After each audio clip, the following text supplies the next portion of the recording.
بسم الله الرحمن الرحيم. بشرفنا كابتن سامح حوراني المدير الفني لاكاديميه طلائع المستقبل اللي حضر معنا في البطوله المصريه للاكاديميات هذا الموسم. سعداء جدا بوجودك معنا الموسم الاول وان شاء الله ما يبقاش الموسم الاخير. قول لنا بقى رايك في البطوله والاستفاده اللي انت حاسس انك هتستفادها. ده اول يوم ان شاء الله البطوله. فريق الف عندك ما شاء الله كسبان بنتيجه كبيره، وفريق ب يعني مع للاسف يعني نتيجه خساره، بس معلش هي الدنيا مكسب وخساره، وانا متوقع ان شاء الله ان انت تكون ليك وجود في المباراه النهائيه. بحب اشكر الكابتن عادل. بصراحه تنظيمه اروع، وبعدين المعروف عن الكابتن عادل تنظيم جماهيري وعامل شغل كويس.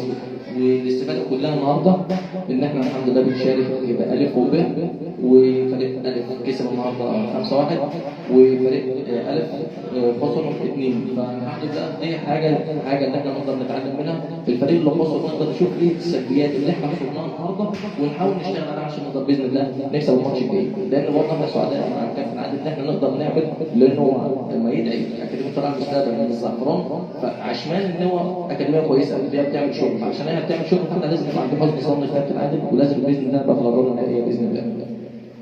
طبعا يا كابتن ان شاء الله باذن الله نتمنى وجودك في الدور النهائي. انت كسبت فريق اتلتيكو بتاعنا احنا ومفيش فرق ما بيننا وبينك. قول لنا بقى، احنا قلنا لك رشحنا نجم في الماتشين اللي اتلعبوا، فانت رشحت لنا النجم. ليه بقى سبب ترشيحك النجم ده؟ بصراحه شادي من اللعيبه المجتهده واللعيبه الرجاليه، من اللعيب اللي هو بيلعب بحماس.